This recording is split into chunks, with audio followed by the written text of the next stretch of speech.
Barry Crump, 40 yarns and a song. Bodies. I've been thinking lately, wondering about things, and I think I've come up with the cause of most of humanity's problems. Don't laugh, it's bodies. We all come into the world in much the same way, and on arrival everyone is given a body.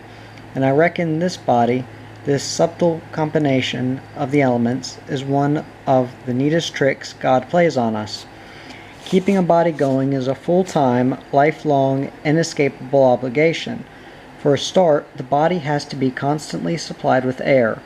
When we stop breathing, we start dying. That's number one. There's no choice, we breathe or we die. Then there's food and drink, a perpetual necessity. A huge part of our existence is occupied with eating and drinking. Life depends on it. All the agriculture, horticulture, farming, market gardening, transportation, refrigeration, preservation, and cooking of food. Foremost, amongst the industries, everybody needs sustenance. Another responsibility for anyone owning a body is to see that it is kept reasonably clean and tidy. It has to be washed every day, its teeth have to be brushed, its hair has to be kept cut and groomed, its nails have to be clipped, and its armpits deodorized. Only then, and dressed in clean clothes, is a body considered fit to go out and mingle with other bodies. Then, of course, the body has to be kept within a narrow few degrees of temperature. This is where clothing comes into it. Everybody has to wear clothes. None of the animals have to wear clothes. They are born with them, but all people have to wear clothes. And, as if this wasn't enough, God made us susceptible to vanity. The result of this is that society spends a vast proportion of its resources and energy in the production and wearing of clothing, plus all the adornments demanded by the vain. Dyes for hair, coloring for faces, rings for ears and fingers, bones for noses, paint for nails, jewels for the wealthy, and fashion for the foolish. And all this clothing has to be kept washed, and that necessitates another huge industry and its offshoots. As well as clothing, there's the myriad of other devices designed to keep bodies within survival temperature. Every house and other building, all the heating and cooling and insulating, everything has to conform to the principle of keeping us cozy, from the igloo in the Arctic to the ceiling fan at the equator. As well as all that, these flimsy pieces of apparatus we call our bodies have to be protected from injury. There has to be protective clothing, gloves, helmets, boots, pads, shields, even bulletproof vests.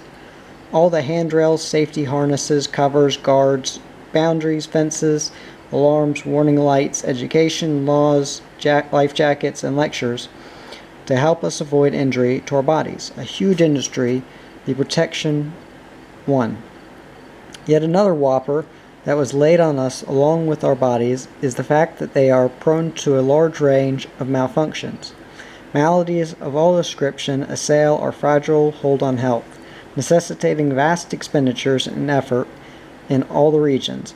Health professionals have to be trained, hospitals built and maintained, research centers and sciences established all over the world, because our bodies break down on us now and again. To make our bodies even trickier to handle, we've been given brains, and our bodies are subject to semi-controllable urges that our brains tell us are bad for us. When our bodies win the struggle, our brains feel bad about it. And when our brains win, our bodies are frustrated. It's a no-win situation. You can't just put a body here and leave it to itself. You have to teach it things so it can survive in the environment. It has to be educated. Learning institutions must be erected, and staffed, and attended, and maintained. After attending one or more of these institutions for 10 or more years, a body is considered qualified to enter the workforce as a man or woman, or they might enter into a marriage with another man or woman and bring forth other bodies to keep the process going. If a body chooses to take up a trade or profession, whatever it is will be connected in some way with the maintenance of bodies. A craftsman uses his body to make a chair for bodies to sit on. The farmer and the pharmacologist, the sailor and the seamstress, the mahout and the mechanic, the peasant, politician, tea lady, and tribesman are all enslaved to the unarguable law that bodies must be maintained and protected at all times above all else. Throughout the ages, mankind has performed wonderful feats of discovery and invention, progressing ever onwards towards more refined methods of nurturing our bodies. Giant strides have been made in the fields of nutrition and medical science. In fact, all science, like every other human activity, is dedicated in some way to the well-being of the body. You'd think something so important to us and so close to us would have been figured out by this time, but the fact is that we don't even know why we have to go to sleep. We spend a third of our lives asleep and don't even know what for. It might be something as simple as us needing a spell from the constant effort needed to keep a body on the go. But until we find out for sure, there must be a fair bit more about these bodies of ours that we don't know yet.